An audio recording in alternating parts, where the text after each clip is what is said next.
یہ انبیاء و مرسلی تارے ہیں تم مہر مبین، یہ انبیاء و مرسلی تارے ہیں تم مہر مبین، سب جگمگائے رات بھر چمکے جو تم کوئی نہیں، حضور آئے تو کیا کیا ساتھ نعمت لے کے آئے ہیں، اخوت علم و حکمت آدمیت لے کے آئے ہیں، رہے گا یہ قیامت تک سلامت معجزہ ان کا، وہ قرآن مبین نور ہدایت لے کے آئے ہیں، خدا نے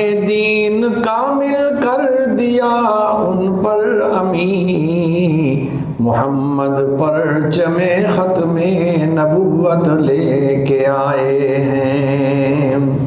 سامعین محترم، یہ ماہ مقدس رجب المرجب گزشتہ جمعہ سے اس کی واقعات، برکات اور اس میں رونما ہونے والے واقعات کے بارے میں گزارشات پیش کی جا رہی ہیں۔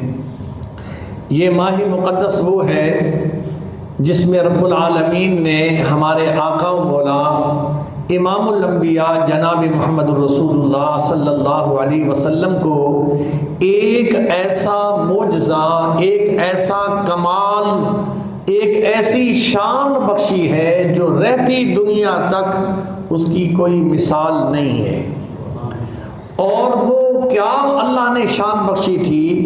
اللہ نے ایک تو معراج کا سفر نصیب فرمایا اسی مہینے میں، دوسرا اللہ پاک نے میرے اور آپ کے آقا جناب محمد الرسول اللہ صلی اللہ علیہ وسلم کو امام الانبیاء کی شان بھی اسی سفر میں نصیب فرمائی۔ اسی طریقے سے اس مہینے میں نبی کریم صلی اللہ علیہ وسلم کے دو غم گسار، جان لٹانے والے، مال لٹانے والے دو ہستیاں تھیں جو اس مہینے میں ان کی رخصتی ہوئی۔ ایک خدیجۃ الکبریٰ امہات المومنین، اسی مہینے میں ان کا وصال ہوا۔ دوسرا حضور کے ہمدرد آپ کے چچا ابو طالب، ان کی وفات بھی اسی رجب کے مہینے میں ہوئی۔ تو حضور نے اس سال کا نام عام الحزن رکھا، یعنی غموں کا سال۔ یکے بعد دیگرے دو جو آپ کے جانثار تھے وہ دنیا سے چلے گئے۔ نبی کریم صلی اللہ علیہ وسلم نے جب اعلان نبوت فرمایا، عورتوں میں سے سب سے پہلے سیدہ خدیجۃ الکبریٰ رضی اللہ تعالی عنہا نے یہ شرف حاصل کیا کہ عورتوں میں سے سب سے پہلے نبی کریم صلی اللہ علیہ وسلم کے دست اقدس پر اسلام قبول کرنے والی خاتون جو تھی وہ سیدہ خدیجۃ الکبریٰ رضی اللہ تعالی عنہا تھی۔ وہ سیدہ خدیجۃ الکبریٰ رضی اللہ تعالی عنہا جن کے بارے میں نبی کریم صلی اللہ علیہ وسلم سے صحابہ نے پوچھا، یا رسول اللہ صلی اللہ علیہ وسلم خدیجہ کا تذکرہ آتا ہے آپ کی آنکھوں میں آنسو آ جاتے ہیں، حالانکہ ازواج مطہرات تو اور بھی بہت ہیں۔ فرمایا جب سارے مکے والوں نے مجھے جھٹلایا تو میرا ساتھ دینے والی وہ خدیجہ تھی۔ سارے لوگوں نے ایمان تو کیا قبول کرنا تھا، انہوں نے مجھے برا بھلا کہنا شروع کر دیا۔ خدیجہ وہ تھی جس نے جان بھی اور اپنا سارا مال میرے قدموں پہ قربان کر دیا۔ ہر مشکل میں مجھے تسلی دینے والی، ہر غم کو بانٹنے والی جو تھی وہ خدیجہ تھی۔ میں اس لیے خدیجہ کو نہیں بھلا سکتا۔ تو دو ہستیاں حضور نبی کریم صلی اللہ علیہ وسلم کی غم گسار اسی مہینے میں رخصت ہوئی، تو حضور نے اس سال کو کیا کہا؟ عام الحزن، یہ غم کا سال ہے۔ پہلے مشرکین مکہ جو تھے نا، وہ کچھ زیادتی کرنے سے پہلے سوچتے تھے کہ بھئی اگر ہم نے حضور پر زیادتی کی تو خدیجہ کا خاندان بھی بڑا ہے، ابو طالب بھی بڑا خاندان ہے، اس لیے وہ ہمیں چھوڑیں گے نہیں، اس لیے وہ ڈرتے تھے۔ جب یہ دو ہستیاں رخصت ہو گئی تو میدان کھلا مل گیا ان کو۔ پھر نبی کریم صلی اللہ علیہ وسلم ظلم و ستم کے پہاڑ ٹوٹنے لگے۔ پھر میرے اور آپ کے آقا جناب محمد الرسول اللہ صلی اللہ علیہ وسلم بیت اللہ میں نماز پڑھ رہے ہیں، جبین نیاز سجدے میں جھکی ہوئی ہے، کفار نے اونٹ کی اوجری اٹھا کے بھری ہوئی حضور کے سر اقدس پہ ڈال دی۔ میرے آقا جناب محمد الرسول اللہ صلی اللہ علیہ وسلم کے اندر آپ سجدے میں پڑے رہے، پھر آپ کے صحابہ اور حضرت ابو بکر صدیق اور حضرت فاطمہ دوڑتی ہوئی آئیں، انہوں نے حضور نبی کریم صلی اللہ علیہ وسلم سے اجری کو ہٹایا، آپ کا چہرہ مبارک لال ہوا تھا، اور آپ نے فرمایا لوگو، ابو بکر فرمانے لگے ظالمو، تم اس لیے میرے آقا کو تکلیف پہنچاتے ہو کہ یہ فرماتے ان یقول ربی اللہ، حضور کا صرف قصور یہ ہے کہ وہ کہتے ہیں لات عزا کے سامنے سجدہ ریز نہ ہو، یہ تو تمہارے اپنے ہاتھوں کے تراشے ہوئے ہیں، آؤ میں تمہیں اس رب کی طرف دعوت دیتا ہوں جو ساری کائنات کا خالق بھی ہے، مالک بھی ہے، داتا بھی ہے، رزاق بھی ہے، وہ رب العالمین جس نے ساری کائنات کو بنایا، اور ساری کائنات کو بنانے کے بعد اس کی نظر اتنی ساری کائنات پر ہے کہ اگر ایک مخلوق میں سے کیڑی جیسی مخلوق بھی ہے تو اللہ کریم اس کی بھی حفاظت فرماتے ہیں۔ وہ رب العالمین حضرت موسیٰ علیہ نبی علیہ الصلوۃ والسلام تشریف لے جا رہے ہیں، رب العالمین نے فرمایا موسیٰ آؤ آج میں تمہیں اپنی قدرت بتاؤں، اپنا علم بتاؤں، اپنی شان بتاؤں۔ یا اللہ فرمایا یہ پتھر جو سامنے پڑا ہوا ہے اس پتھر پر ذرا اپنا آسا مارو۔ کون سا آسا جو اللہ نے موسیٰ نبی علیہ الصلوۃ والسلام کو معجزے کے طور پر نصیب فرمایا تھا، جب فرعون آپ کے پیچھے ہے، فرعون کی موجیں آپ کے پیچھے ہیں، آگے دریائے نیل ہے، پریشان ہو گئے یا اللہ کیا بنے گا؟ اللہ فرماتے ہیں موسیٰ تو میری دین کی سربلندی کے لیے نکلا ہوا ہے، تیرا رب تجھے خالی نہیں چھوڑے گا، جب تو اس سمندر کے قریب پہنچے گا اس سمندر کے اوپر اس لاٹھی کو مارنا تیرا کام ہے، موٹر وے بنا دینا میں رب العالمین کا کام ہے۔ اذا اراد شیئا ان یقول له فیکون، وہ اتنی قدرتوں کا مالک ہے۔ رب العالمین نے فرمایا موسیٰ آج وہی لاٹھی اس پتھر پر مار۔ موسیٰ نبی علیہ الصلوۃ والسلام نے لاٹھی پتھر پر ماری، ٹکڑا ہو گیا، اندر سے اور پتھر نکلتا ہے، یا اللہ یہ تو اور پتھر نکلا ہے۔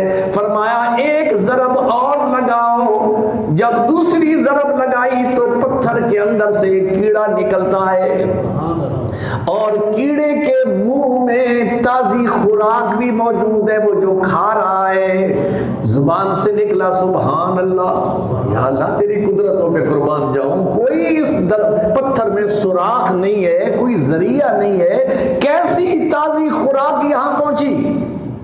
یہ دل میں خیال کر رہے ہیں تو اللہ نے اس کیڑے کو قوت گویائی بخشی۔ فرمایا موسیٰ میرا بھی عقیدہ سن لے کہ میرا رب کون ہے، سبحان من یرانی، قربان جاؤں اس رب کی نگاہ پر جو ان بند چیزوں کے اندر بھی مجھے دیکھ رہا ہے، سبحان من یرانی ویعرف مکانی، قربان جاؤں اس رب پر جسے میرے گھر کے ایڈریس کا بھی پتہ ہے۔ اور اللہ کریم جب اپنی رزاقیت کو بیان فرماتے ہیں تو قرآن میں فرماتے ہیں وَمَا مِن دَابَّةٍ فِي الْأَرْضِ إِلَّا عَلَى اللَّهِ رِزْقُهَا وَيَعْلَمُ مُسْتَقَرَّهَا وَمُسْتَوْدَعَهَا كُلٌّ فِي كِتَابٍ مُبِينٍ۔ رب العالمین فرماتے ہیں اے انسان تو بے صبر ہے، جو رب کی رزاقیت پر تمہیں یقین نہیں، دکان پہ تمہیں یقین ہے کہ دکان پر بیٹھوں گا تو روزی ملے گی، اس کیڑے سے پوچھ جو کسی کا ملازم نہیں، جو مزدوری نہیں کرتا، گھر بیٹھا ہے، اسے روزی کون دیتا ہے؟ کیڑا بولتا ہے سبحان من یرانی،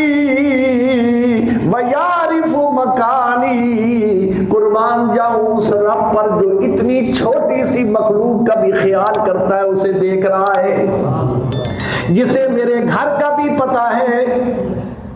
وَيَسْمَعُ كَلَامِي، اور اے موسیٰ ذرا دیکھ تو صحیح، میرا وجود اتنا سا ہے، اس وجود کی اندر زبان کتنی سی ہوگی، اس کی کتنی لمٹ ہوگی؟ بالکل ذرا سا ایک نقطہ جسے کہہ دیں وہ زبان ہے۔ وہ کیڑا کہتا ہے میں صدقے جاؤں، قربان جاؤں اس رب پر جو چھوٹی سی زبان سے نکلنے والے کی بات بھی سنتا ہے۔ سبحان اللہ، رب العالمین کیسی ذات ہے۔ سبحان من یرانی ویعرف مکانی ویسمع کلامی ولا ینسانی۔ موسیٰ مجھے پیدا کرنے والے کی قسم ہے، جب سے اس نے مجھے پیدا کیا ہے ایک دن نہیں، ایک ٹائم کا کھانا، ناشتہ، روٹی سب مجھے ٹائم پر یہاں پہنچاتا ہے۔ تو بات کہاں سے چلی تھی؟ بات چلی تھی کہ اس مہینے میں نبی کریم صلی اللہ علیہ وسلم کے دو غمگسار دنیا سے رخصت ہوئے، کفار کے لیے میدان کھل گیا، زیادتیاں دن بدن شروع ہو گئیں، اور پھر نبی کریم صلی اللہ علیہ وسلم نے سوچا اب مکے میں میری بات لوگ نہیں سنتے، چلو طائف میں چلا جاتا ہوں، وہاں کے لوگوں کو دعوت و تبلیغ کروں۔ میرے اور آپ کے آقا جناب محمد الرسول اللہ صلی اللہ علیہ وسلم 80 کلومیٹر پیدل سفر کر کے، وہ اس زمانے کی پہاڑیاں دیکھو، راستے دیکھو، آج تو حضور کی تلموں سے لگی ہوئی مٹی کے صدقے میں وہاں کیسے کیسے نظارے رب نے بنا دیے۔ لیکن اس دور کو دیکھو جب میرے آقا 80 کلومیٹر سفر کر کے پہنچے، سرداران طائف کے پاس، ایک سردار کے پاس گئے، مجھے اللہ نے نبی بنا کے بھیجا ہے اور میں تمہیں دعوت دینے کے لیے آیا ہوں۔ اس نے انکار کیا، اس نے کہا میں تو نہیں مانتا، نہ چائے پوچھی نہ پانی پوچھا، 80 کلومیٹر، حالانکہ عرب کے اندر بڑے مہمان نواز ہوتے ہیں، لیکن اس جملے میں میں نبی ہوں، وہ سارے کے ساری باتیں بھلا دی۔ اس نے کہ پانی تو میں پوچھوں، چلو میں تبلیغ ان کی دعوت نہیں قبول کرتا، روٹی پانی تو پوچھوں۔ ایک نے بھی جھٹلایا، دوسرے نے بھی جھٹلایا، تیسرے سردار نے جھٹلانے کے ساتھ ساتھ محلے کے آوارہ لڑکوں کو کہا پتھر اٹھا لو، طائف کی زمین سے اس شخص کو نکال دو۔ اللہ سبحانہ، جس محبوب کے لیے رب العالمین نے ساری کائنات بنائی، جس کی شان یہ ہے خدا فرمایا محبوبہ زمانے سار تیرے نے، خدا فرمایا محبوبہ زمانے سار تیرے نے، عرش والے فرش والے دیوانے سار تیرے نے، میں خالق ساری دنیا دا تو قاسم ساری دنیا دا، کسی منگتے نو نہ موڑی خزانے سارے تیرے نے، اذان ہووے نماز ہووے درود ہووے سلام ہووے، اے گونجن گے اذاناں وچ ترانے سارے تیرے نے۔ وہ شان والا محبوب جس کے لیے ساری کائنات بنائی گئی، آج وہ طائف کی گلیوں میں کیسے مار کھا رہا ہے، کتنے نفیس اس کا چہرہ ہے، جس چہرے کی قسمیں بھی رب العالمین اٹھاتا ہے۔ والضحیٰ، میرے محبوب، والضحیٰ کے مکھڑے والے محبوب، واللیل کی زلفوں والے محبوب، ان گلیوں کی قسمیں بھی خدا اٹھاتا ہے جن گلیوں میں میرے مصطفیٰ چلتے ہیں۔ رب العالمین نے فرمایا لا اقسم بہذا البلد وانت حل بہذا البلد، محبوب میں مکے کی قسمیں تو نہیں نہیں اٹھانا چاہتا، میں اس لیے اٹھانا چاہتا ہوں کہ مکے کی گلیوں میں تو چلتا ہے تو مجھے وہ گلیاں بھی پیاری لگتی ہیں، اس لیے میں ان گلیوں کی قسمیں اٹھا رہا ہوں۔ آج وہ شان والا محبوب طائف کے بازاروں میں اباش لڑکوں کے سامنے ہے۔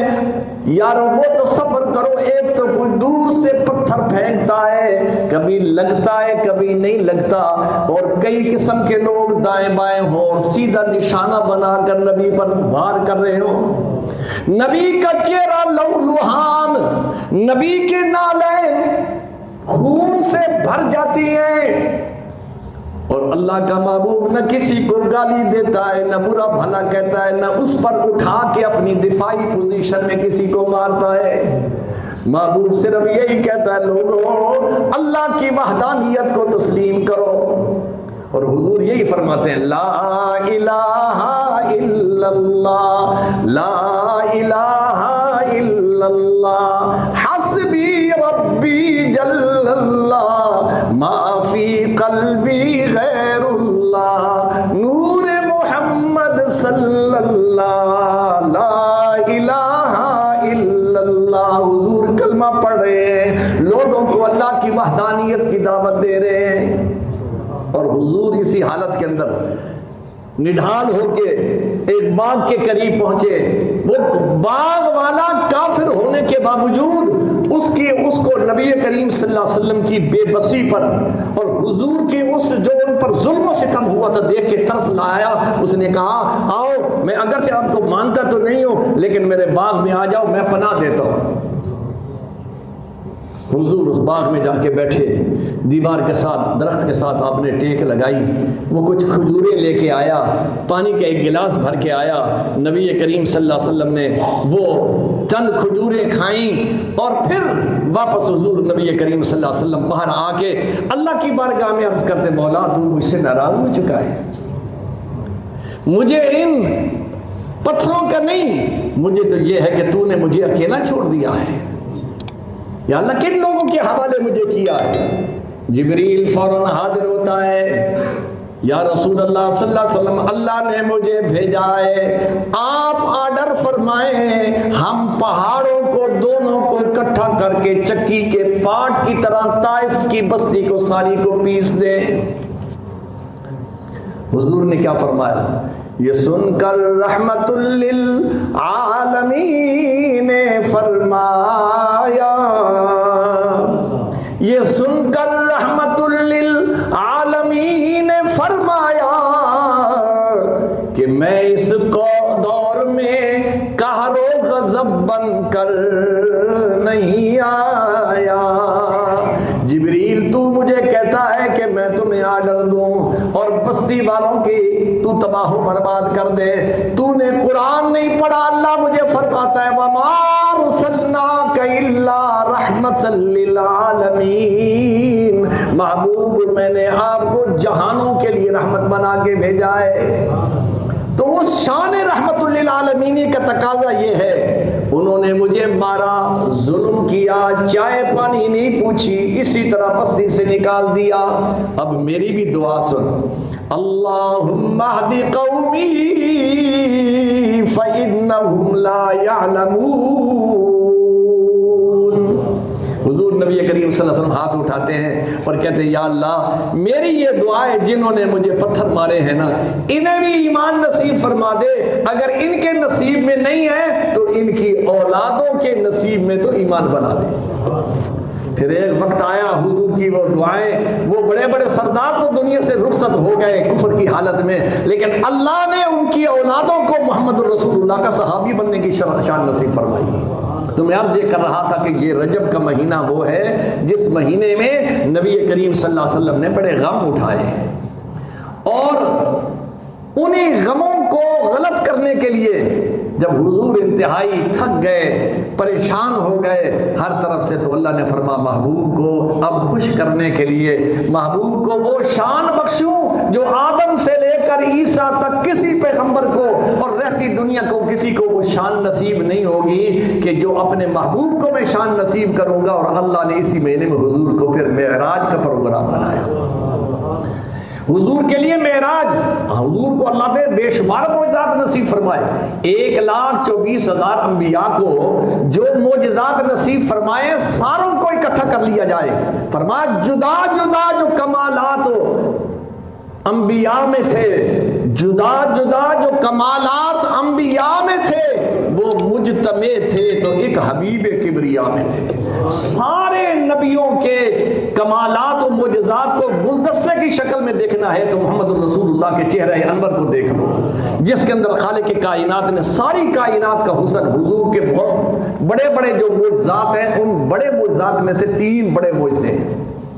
ایک حضور کا معجزہ قرآن مجید، یہ ایسا معجزہ ہے جو ختم نبوت کی بھی دلیل ہے۔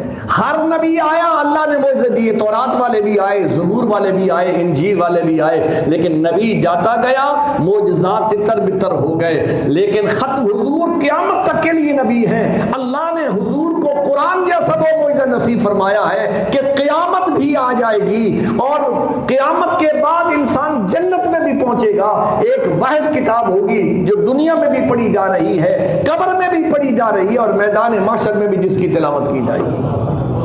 یہ اللہ نے میرے اور آپ کے آقا جناب محمد رسول اللہ صلی اللہ علیہ وسلم کو معجزہ نصیب فرمایا، اور پھر اس معجزے میں شان دیکھیے، تورات والوں، زبور والوں، انجیل والے نبیوں کو اللہ نے فرمایا کتاب دوں گا، کسی کو کہا طور پر آؤ، کسی کو کہا اپنے معبد خانے میں بیٹھو، کسی نے مہینہ انتظار کی، کسی نے 40 دن انتظار کی، اس کے بعد ان کو کتاب ملی۔ قرآن والا نبی آیا، اللہ نے فرمایا محبوب تیرے لیے حکم نہیں ہے کہ تو بیٹھ کے انتظار کر، تو مکے میں ہوگا تو قرآن وہاں آئے گا، تو مدینے میں ہوگا تو قرآن وہاں ہوگا، تو غار حرا میں ہوگا تو قرآن وہاں آئے گا، تو بدر میں جائے گا تو قرآن وہاں آئے گا، تو جہاں جہاں جاتا جائے گا قرآن تیرے پیچھے پیچھے آتا رہے گا۔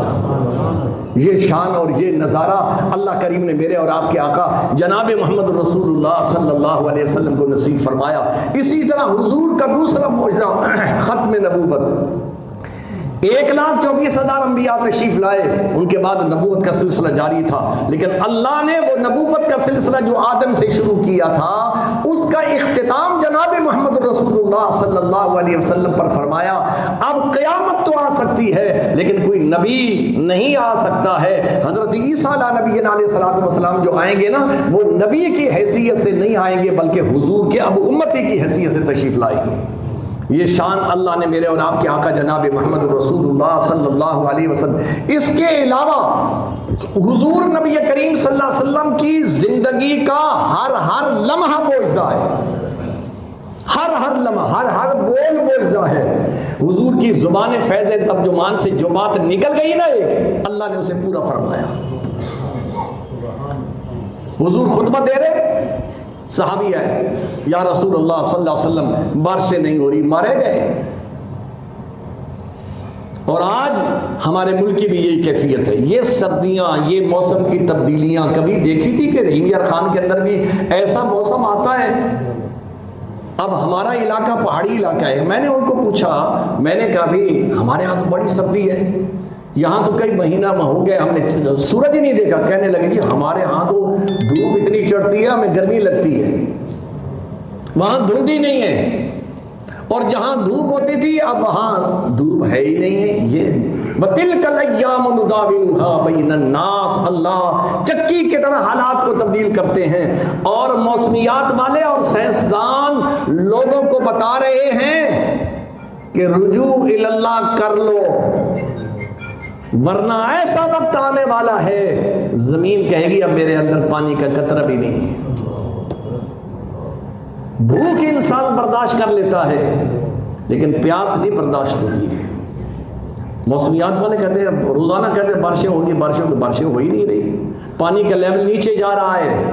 یہ ہمارے لیے وارننگ ہے کہ تم جو خدا کا کھا کر اور خدا کو بھولے ہوئے ہو، خدا تمہیں بھولا ہوا نہیں، تمہیں سمجھانے کے لیے میں سب کچھ کر سکتا ہوں۔ اس لیے بھائیو یہ وقت ہے اللہ سے مانگنے کا۔ تو میں عرض یہ کر رہا تھا کہ نبی کریم صلی اللہ علیہ وسلم خطبہ دے رہے، ایک صحابی آئے، یا رسول اللہ صلی اللہ علیہ وسلم بارش نہیں ہو رہی۔ نبی کریم صلی اللہ علیہ وسلم نے یوں ہاتھ کھڑے کیے اور ابھی ہاتھ واپس نہیں گئے تھے کہ صحابہ کرام رضوان اللہ تعالیٰ علیہ مجمعین فرما بارش نے اتنی مہلت نہیں دی کہ ہم گھر بھی پہنچ سکیں. حضور کے ہاتھ اٹھے ہیں، حضور کے ہاتھ کے کمالات ہیں. حضرت جابر رضی اللہ تعالیٰ عنہ فرماتے ہیں نبی کریم صلی اللہ علیہ وسلم نے ایک دفعہ پیار سے میرے رخساروں پر یوں ہاتھ لگایا، پیار سے. فرما اللہ کی قسم مجھے یوں محسوس ہوا کہ عطر کی شیشی نہیں، عطر کا کوئی دیگڑا بھرا ہوا تھا جس میں کسی نے ہاتھ ڈالا اور نکالا، اتنا حضور کے ہاتھوں میں خوشبو تھی. اور فرما کئی دن تک وہ میرے جسم میں خوشبو آتی رہی، میں محسوس کرتا رہا جو اللہ کے نبی نے ایک دفعہ ہاتھ لگایا ہے. وہ میرے آقا کے ہاتھ. ابو ہریرہ رضی اللہ تعالیٰ عنہ نبی کریم صلی اللہ علیہ وسلم کی خدمت میں حاضر ہوتے ہیں. یا رسول اللہ صلی اللہ علیہ وسلم میری ماں کی ہدایت کے لیے دعا کریں، بڑی تو گستاخی کرتی ہے، جب میں گھر جاتا ہوں وہ آپ کے خلاف بولتی ہے، مجھ سے صبر نہیں ہوتا، میں کیا کروں؟ میرے آقا نے کھڑے کھڑے ارشاد فرمایا، ہاتھ اٹھائے اور فرما اللہم اہد ام ابی ہریرہ، اے اللہ ابو ہریرہ کی ماں کو ہدایت نصیب فرما. ابو ہریرہ رضی اللہ تعالیٰ عنہ دیوانوں کی طرح گلیوں میں بھاگتے چلے جا رہے ہیں. کسی نے پوچھا کیا حادثہ ہو گیا، خیر ہے؟ کہا میں دیکھنے جا رہا ہوں کہ میں گھر میں پہلے پہنچتا ہوں کہ محمد کی دعا پہلے گھر میں پہنچتی ہے. نبی کریم صلی اللہ علیہ وسلم کی وہ دعا.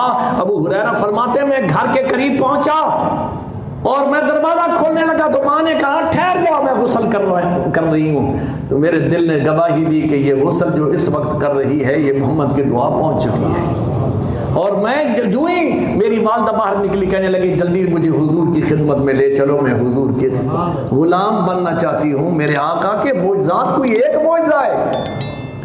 میرے آقا جناب محمد رسول اللہ صلی اللہ علیہ وسلم. ابو ہریرہ فرماتے یا رسول اللہ صلی اللہ علیہ وسلم مجھے کوئی بات یاد ہی نہیں، سارا دن بیچارے بیٹھے رہتے تھے لیکن ذہن کام نہیں کرتا تھا، وہ باتیں بھول جاتے تھے. حضور نبی کریم صلی اللہ علیہ وسلم نے فرمایا ابو ہریرہ چادر بچھا. چادر بچھا. ابو ہریرہ نے چادر بچھائی. صحابہ فرماتے ہیں اور ابو ہریرہ کہتے ہیں نبی کریم صلی اللہ علیہ وسلم یوں اپنا چلو بھرتے ہیں، میری چادر میں یوں ڈالتے ہیں، پھر چلو بھرتے ہیں، پھر چادر میں ڈالتے ہیں. ہم دیکھ رہے ہیں کوئی چیز نظر تو نہیں آ رہی. تیسری مرتبہ کر کے ڈالا اور کہا ابو ہریرہ اب اس کو اپنے سینے سے لگا. ابو ہریرہ فرماتے ہیں رب کائنات کی قسم ہے وہ چادر جو مصطفیٰ نے ہاتھ لگا دیا تھا نا، اور وہ جو خزانے رب سے لے کر اس میں ڈال رہے تھے، پھر مرتے دم تک اس کے بعد جو بھی بات حضور نے فرمائی ہے وہ مجھ سے پوچھو، مجھے تاریخ بھی یاد ہے، وقت بھی یاد ہے، اور کون کون لوگ بیٹھے تھے وہ بھی مجھے یاد ہے. اس لیے حضرت ابو ہریرہ رضی اللہ تعالیٰ عنہ کے حدیث کے اندر زیادہ روایات ملتی ہیں. وہ اس لیے ملتی ہیں وہ حضور کی دعا تھی. وہ ابو ہریرہ رضی اللہ تعالیٰ عنہ غریب تھے بیچارے. ایک دن جا رہے ہیں حضور کے پاس سے، حضور نے فرمایا ابو ہریرہ یہ تھیلے میں کیا ہے؟ یا رسول اللہ یہ نا تھوڑی سی کھجوریں میں نے رکھی ہیں، اور تو کھانے کو کچھ چیز ملتی نہیں ہے، بس کھجوریں. حضور نے فرمایا ابو ہریرہ اس کو نا ادھر کپڑے میں ڈال دو. ڈالی گئی. اللہ کے نبی نے ہاتھ پھیرے. ہاتھ پھیرنے کے بعد پھر کچھ اس پہ پھونک ماری، اور پھونک مارنے کے بعد فرمایا ابو ہریرہ اس کو تھیلے میں ڈال لو، تمہیں ضرورت پڑے، تیرے مہمان آ جائیں چاہے ہزاروں کی تعداد میں آئے، سارے کو اونڈیلنا نہیں، بس کھلاتے جانا اور اللہ کے خزانے میں سے تجھے رزق ملتا رہے گا. ابو ہریرہ رضی اللہ تعالیٰ عنہ فرماتے ہیں اللہ کی قسم ہے وہ جو 21 دانے کل کھجوروں کے تھے میں روزانہ خود بھی کھاتا تھا، صحابہ کو بھی کھلاتا تھا، مہمان بھی آتے تھے ان کو بھی کھلاتا تھا. کتنا عرصہ کھلاتا رہا؟ کہنے لگے حضور کا جتنے بقایا زندگی تھی اس میں بھی کھلایا، ابو بکر کا دورہ اس میں بھی کھلایا، عمر فاروق رضی اللہ تعالیٰ عنہ کو دورہ تو بھی کھلاتا رہا. حضرت عثمان کا جب حادثہ شہادت کا ہوا اس پریشانی میں وہ کہیں تھیلا آگے پیچھے ہو گیا. میرا ایمان تھا اگر وہ قیامت تک میری نسلوں میں بھی رہتا تو حضور کا وہ جو دیا ہوا رزق تھا وہ ختم نہ ہوتا. یہ شان، یہ مقام، یہ عظمتیں اللہ نے میرے اور آپ کے آقا جناب محمد رسول اللہ کو نصیب فرمائی ہیں. تو اس مہینے میں حضور نے معراج جیسا اور دیگر معجزات تو اپنی جگہ پر انشاءاللہ بقایا مضمون پھر اگلے جمعے اللہ ہم سب کو اس پر عمل کرنے کی توفیق نصیب فرمائے.